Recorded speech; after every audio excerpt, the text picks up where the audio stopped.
과학기술의 발전은 질병으로부터 인류를 지켜내고 세포를 재프로그래밍하여 노화를 막기도 하며 외계 생명체의 존재와 우주의 비밀까지도 밝혀내고 있다.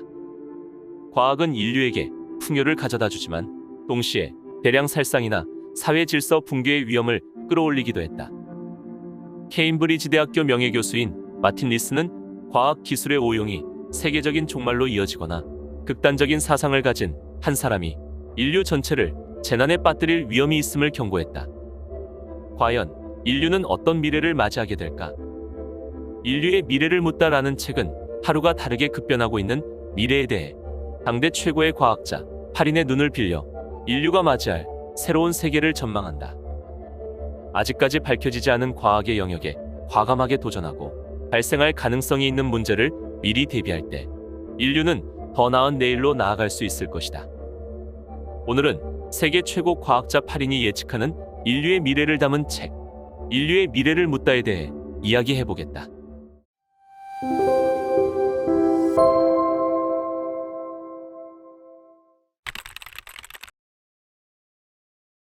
하버드 대학교 물리학 교수인 리사 랜들에 따르면 암흑물질이 눈에 보이지 않는다는 표현은 정확하지 않다.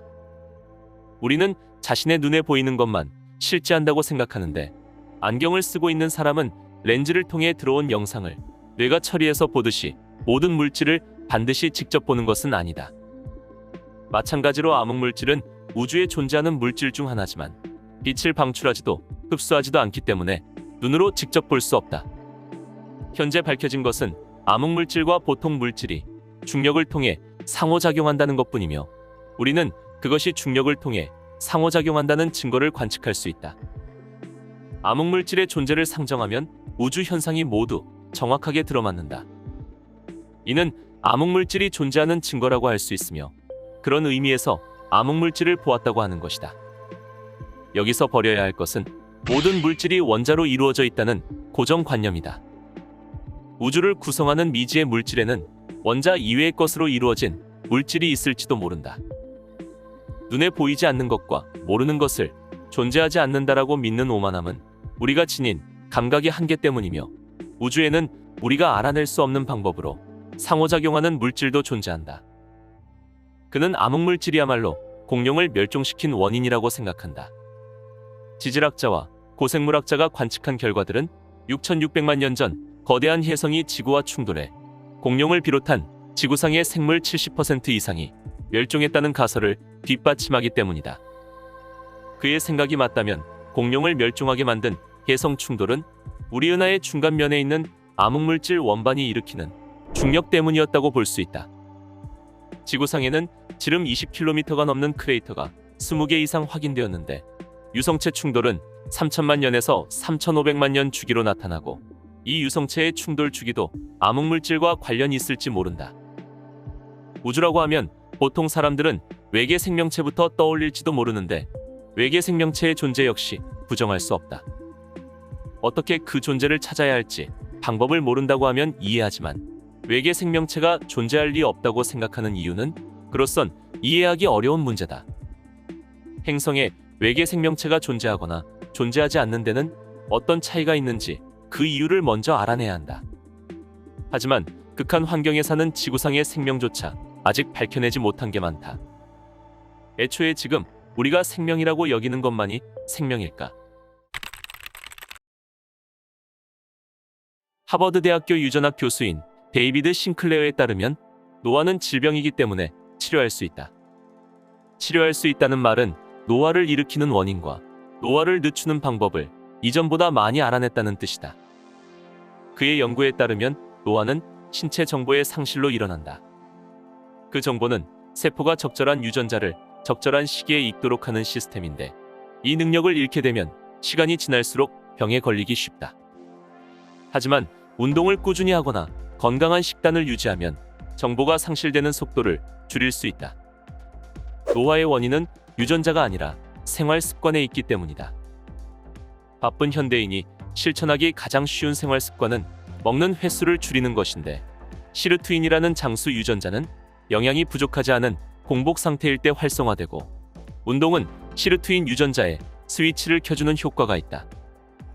계단을 오르거나 책상 앞에 서서 일하거나 식사량을 줄이면 몸은 마치 투쟁 상태인 것처럼 위협을 느끼게 되면서 고통과 싸우는 물질이 노화나 질병으로부터 우리를 지켜준다. 그는 현대의학의 모순이 임시방편으로 질병을 치료한다는 데 있다고 한다. 병에 걸리면 약물을 투여하고 다른 병에 걸리면 또 다른 약을 처방하는데 그렇게 반복되는 치료는 결국 우리를 죽음으로 몰아넣게 된다.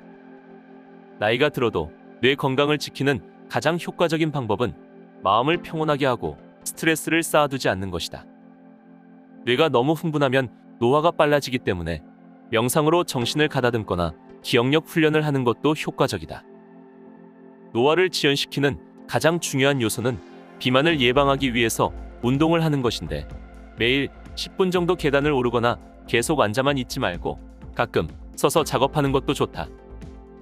혈액을 채취해서 검사해보면 생물학적 나이와 사망 시기도 예측 가능한데 혈액으로 알 수 있는 생물학적 나이는 운명처럼 정해진 게 아니기 때문에 얼마든지 바꿀 수 있다. 데이비드 싱클레어는 수명이 긴 동물과 비슷한 장수 요소를 인간에게 부여하고 체내에 있는 장수 정보가 상실되는 것을 막는다면 인간이 200세까지 사는 것도 꿈만 같은 일은 아니라고 한다. 한편 진화생태학자인 조너선 실버타운은 먹는 횟수를 줄여야 한다는 데이비드 싱클레어의 주장에 회의적이다. 서구에서는 인구의 3분의 1이 비만이고 먹는 횟수를 줄여도 원래 섭취량이 많기 때문에 이것이 반드시 식사 제한을 뜻하지는 않는다. 동물이 수명을 늘리는 데는 식사 제한이 효과가 있지만 인간에게는 효과가 없다는 것이다. 조너선 실버타운은 비만을 예방하는 방법으로 가공식품에 사용되는 과당의 섭취를 줄일 것을 강조한다.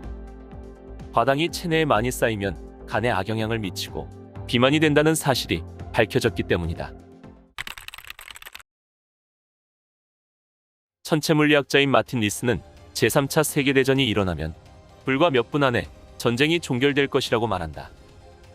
지금의 과학기술은 유전자를 편집해 위험한 바이러스를 만들 수도 있고 적은 양의 바이러스로도 지구 규모의 끔찍한 재난을 불러일으킬 수 있기 때문이다. 그는 소수의 사람일지라도 과거에는 없던 지구 규모의 참혹한 재난을 일으킬 힘이 있다는 점을 강조했다. 사이버 무기나 생물학 무기를 사용하면 설령 한 명일지라도 전 세계에 엄청난 재앙을 초래할 수 있는데 그런 재난을 일으키는 사람은 극단적인 사상이나 목표를 가진 사람일지도 모른다는 것이다. 마틴 리스가 생각하는 최악의 시나리오는 인류는 지구를 오염시키고 파괴하고 있기 때문에 인류를 멸망시키는 편이 낫다라고 생각하는 극단적인 사상을 가진 사람이 생물학 무기를 손에 넣는 일이다. 생물학 무기나 사이버 무기는 눈에 띄는 시설이 필요 없기 때문에 감시하기가 어렵고 그래서 더욱 위험하다. 그러므로 앞으로의 사람들은 점점 더 사생활을 침해받고 항상 감시당할 것이라고 한다.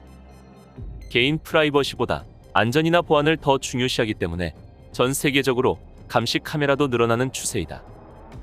중국 정부는 막대한 양의 개인정보를 수집하고 사람들의 수요나 기호를 파악하고 있기 때문에 효율 높은 계획 경제를 추진할 수 있다. 한편 중국에서는 세계 최초로 맞춤아기를 만들었다고 주장했다.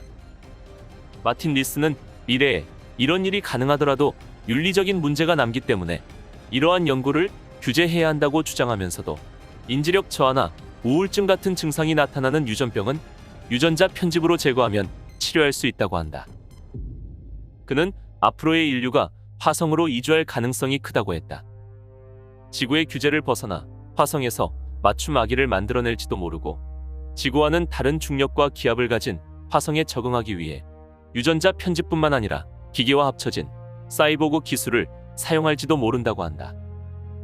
마틴 리스는 과학 기술의 오용으로 인류가 멸망할 가능성에 대해서도 언급했다.